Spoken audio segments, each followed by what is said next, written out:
നമസ്കാരം. ടി.പി. ചന്ദ്രശേഖരൻ വധക്കേസുമായി ബന്ധപ്പെട്ട് CPM-നെതിരെ രൂക്ഷ വിമർശനം നടത്തിയിരിക്കുകയാണ് KPCC president K. Sudhakaran MP.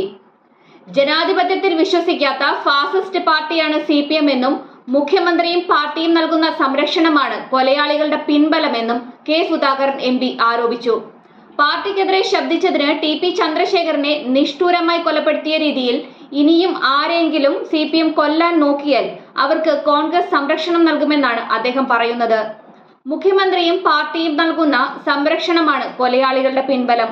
പാർട്ടിയിൽ ഉയർന്നു വന്ന ഒറ്റപ്പെട്ട ശബ്ദങ്ങളെ ടി.പി. ചന്ദ്രശേഖരന്റെ മാതൃകയിൽ തീർത്തു കളയാമെന്നാണ് കരുതുന്നതെങ്കിൽ അവർക്ക് സംരക്ഷണം നൽകാനാണ് കോൺഗ്രസിന്റെ തീരുമാനമെന്ന് സുധാകരൻ പറഞ്ഞു.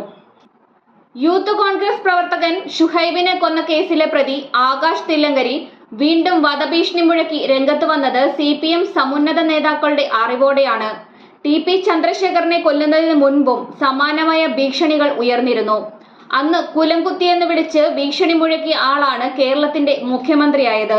ടി.പി. ചന്ദ്രശേഖരൻ കൊലക്കേസിലെ പ്രതികളായ T.K. രജീഷ്, ഷാഫി, സജിത്ത്, ട്രൗസർ മനോജ് എന്നിവർക്ക് ശിക്ഷാ ഇളവ് നൽകാൻ നടത്തിയ നീക്കത്തിനൊടുവിൽ ഇരകളായത് 3 ജയിൽ ഉദ്യോഗസ്ഥരാണ്.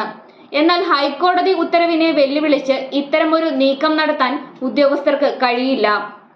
മുഖ്യമന്ത്രി പിണറായി വിജയന്റെ ഒടുങ്ങാത്ത പകയാണ് ഇതിന് പിന്നിലെന്നും കെ. സുധാകരൻ പറഞ്ഞു. കണ്ണൂർ സെൻട്രൽ ജയിലിൽ പഞ്ചനക്ഷത്ര സൗകര്യങ്ങളോടെ ഈ കൊലയാളികൾ കഴിയുന്നത് പാർട്ടിയുടെയും സർക്കാരിന്റെയും ഊറ്റമായ പിന്തുണയോടുകൂടിയാണ്.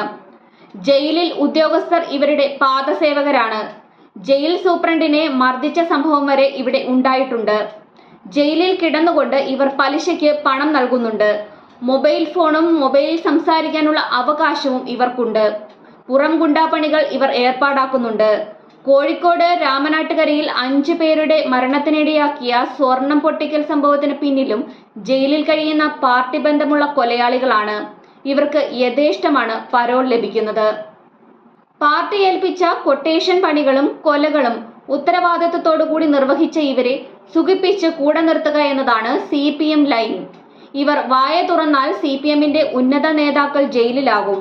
എന്നാൽ ഇവർക്കെതിരെ അണികളിൽ ജനരോഷങ്ങൾ നീറിപ്പുകയുകയാണ്. ലോക്സഭാ തെരഞ്ഞെടുപ്പിൽ CPM-ന്റെ ശക്തി കേന്ദ്രങ്ങളെല്ലാം സുനാമി അടിച്ചതുപോലെ ഒഴുകിപ്പോയി.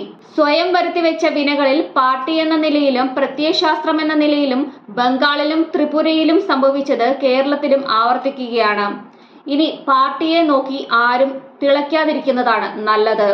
അനുഭവങ്ങളിൽ നിന്ന് പാഠം പഠിക്കാത്ത, ജനാധിപത്യത്തിൽ വിശ്വസിക്കാത്ത ഫാസിസ്റ്റ് പാർട്ടിയാണ് CPM എന്നും കെ. സുധാകരൻ ചൂണ്ടിക്കാട്ടി.